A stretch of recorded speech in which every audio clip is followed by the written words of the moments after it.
right, let's go into the questions of the day. We're going to start off first with Jenny in KL. Jenny in KL, how do I find the right path for myself? I feel like every path leads to a dead end. Okay, cool.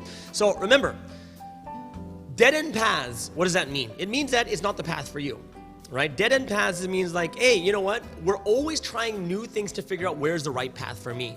But, you know, like none of us here are in that position where it's like, God, what's the right path? And he's like, doctor. And you're like, thank you. And then you go and become a doctor. It never works like that. I don't know anyone who's ever been through that. People usually have some type of inspiration of what field they want to be in, and they try different things, right? And as they try different things, they find something that they're very inspired by, or something they see a vision in and say, oh, I really want to do this, right? And when people have that, right? When people find those great paths that fit them, what happens is no one really knows their future, and that's why you should take the path that will lead you to your next step. Because honestly, even if you get a job right now, you don't start at the top, you start at the bottom. And you know what? Every job almost starts the same at the bottom. It really does, right? And that's why you want to try them and figure out, is this right or wrong, right? And you have to think about that to yourself. Like, this is one of the problems I see is people don't think about whether this is the right path or not. They just try to hold on to it because like, oh no, I need a job, so I'm just gonna hold on to this. But you really have to think about if it's the right one.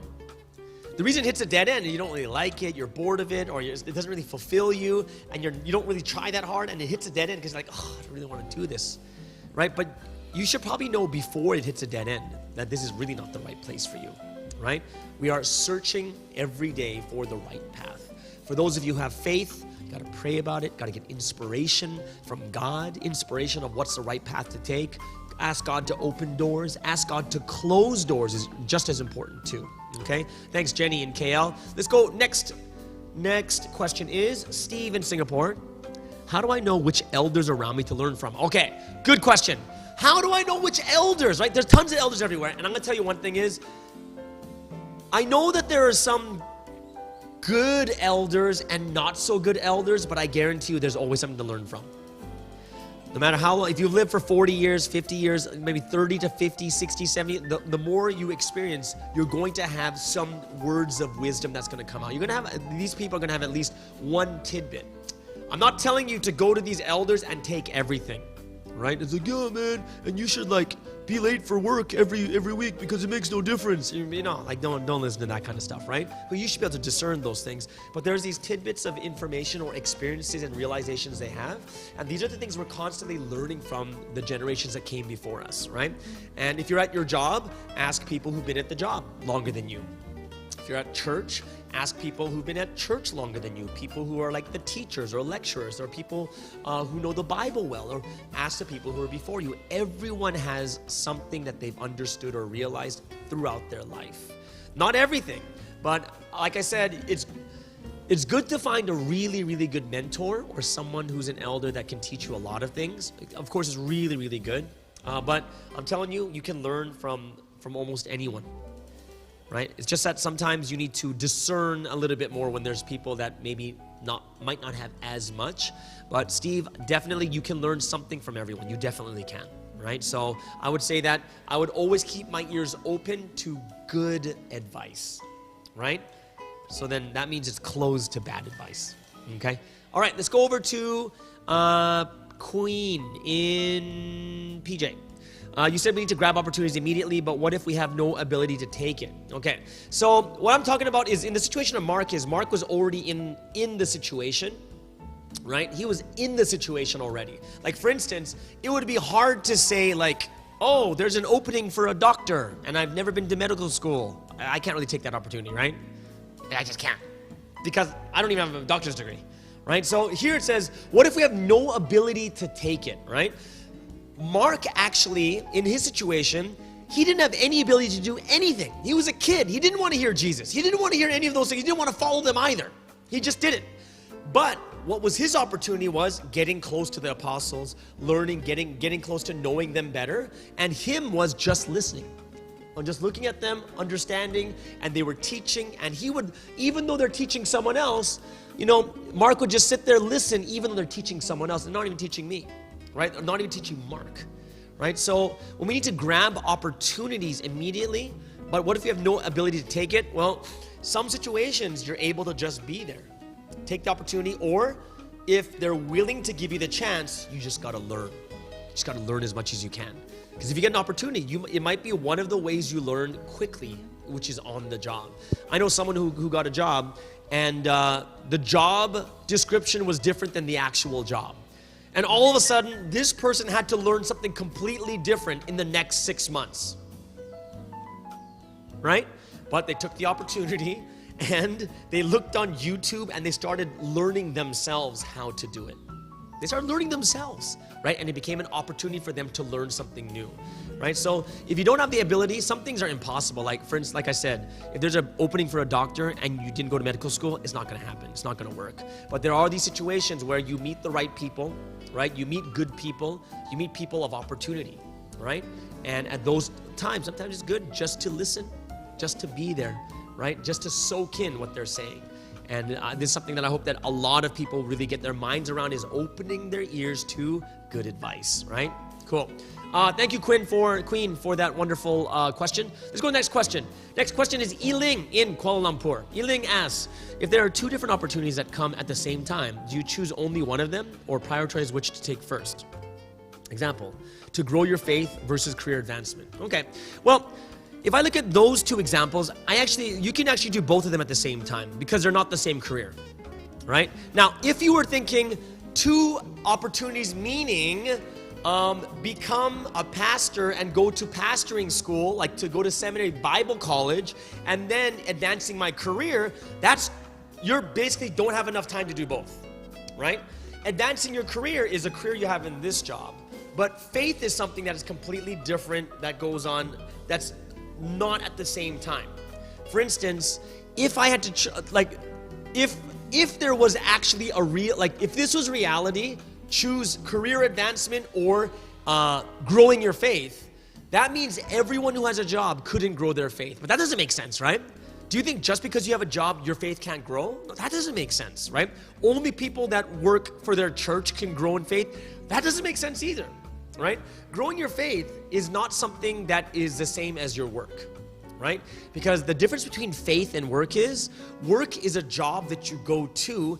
Faith is your lifestyle. It's the way you live. It's who you are. It's completely different, right? But if faith was a job, it'd be different. Like, all right, guys, I got to clock in. I got to pray for 4 hours today. And then after that, I'm going to clock in and read the Bible for 1 hour and a half. And then I'll clock in again and I'm going to sing for four hours. Like, if it was an actual job, then it would be something like, okay, we can't do both at the same time. But we have to realize that faith and career, they're completely different. Because career is something you do. Faith is something, it's who you are, right? It's the life you live. It's the way you think. It's the way you are, right? And you can have faith while you work. Absolutely, right? You can have faith while you work. Faith and work do not go against each other. So you can actually do both at the same time.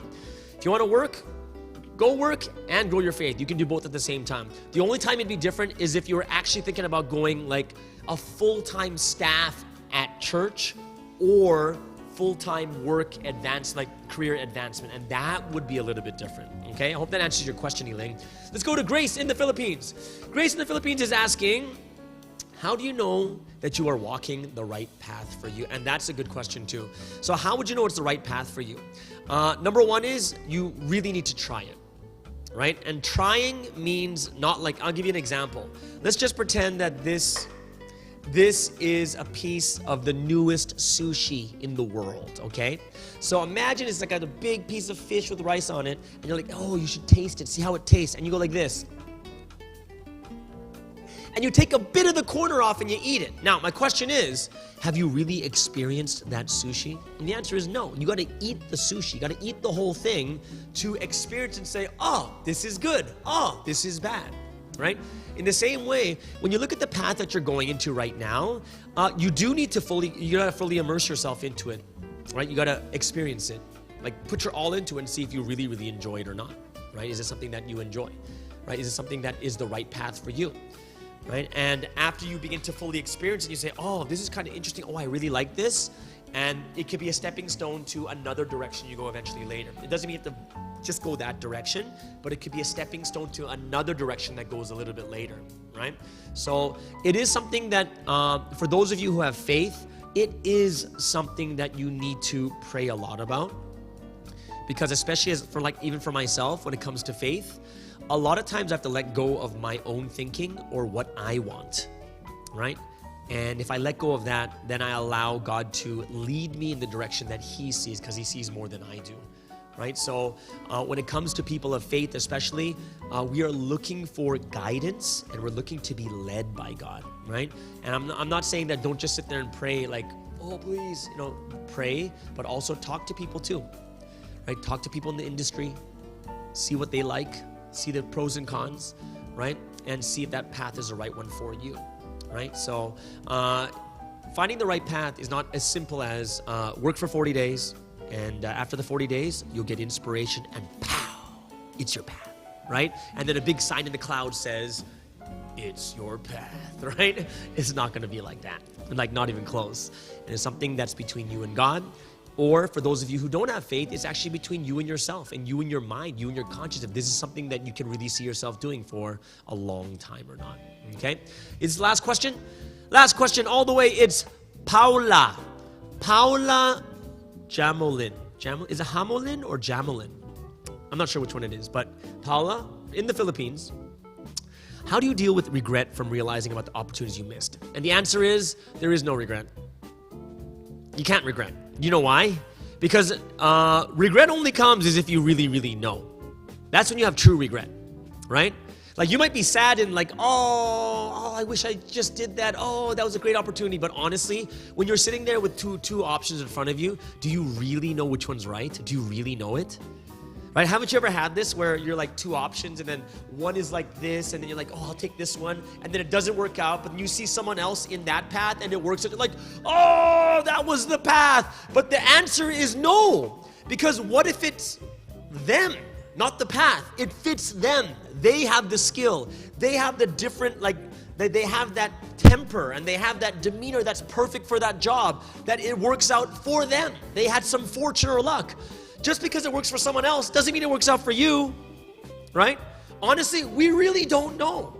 We really don't. And that's why every time we come in front of two paths, the thing you have to understand is you can't really regret, because the only time you regret is if you knew that that was the path that would give you success, but yet you took this one instead, but you knew it 100%. Then you can regret, it's like, oh, I knew it, but I didn't do it. Oh, I'm so stupid. But a lot of times we kind of put ourselves in that God position of what? It's like, oh, I knew it. I knew it was that one. But honestly, if there's only two paths, you got a 50-50 chance. And you know what? Even the path you choose, you're not really 100%. You're like, yeah, I think I'll do this one. Maybe, yeah, okay, I'll try it. Oh, and they're like, no, and then, oh, because it's better over there. No. Even if it works for them, there's no guarantee it's going to work for you. There's no guarantee at all. 100% there's none, right? There's no guarantee of anything, right? And this is why we go through life, and a lot of times the regrets we have are not worth it. Why? Because we really have no idea whether they work or not. We just don't. Right? Even for me, like, hey, everyone, thank you so much. We hit 902 subscribers, so I'm super happy we're over 900. But what I'm going to, why did I bring that? Oh, yeah, because even for me, I'm just like, man, should we try YouTube? It's like, let's just do it, man. Let's just do it. And we're like, all right. And then it's like, let's do it live twice a week. I'm like, yeah, okay, let's do it live twice a week.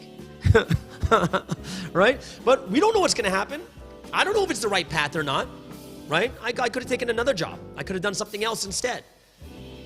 But I can't regret over it, because I have no idea which one's right. And even if I took the other path, I would have no idea if it would have worked out for me anyways, right? So we have to kind of like let ourselves go in that area, because no one knew. No one did.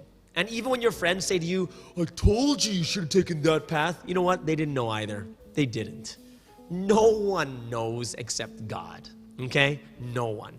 So the best we can do is research as much as we can, make a decision, and then if it doesn't work out, you learn from it and you move on to the next path, right? That's the most reasonable thing to do at that time, okay? So I hope that helps everyone out. Thank you so much, everyone, for your support. We're now at 902 subscribers, on our way to 1,000. I can't wait till we get there. Hope you guys had a wonderful time talking about the story of Mark, and thank you so much for the questions, and we will see you again either on Thursday at the Bubble Talk, on Saturday at the Bible lessons at 1 p.m. or we'll see you next Tuesday for Taco Tuesday 6. All right, everyone, have a wonderful day. Enjoy your drinks, and we'll see you guys again. Bye-bye. We believe in the same God, but we are on different levels.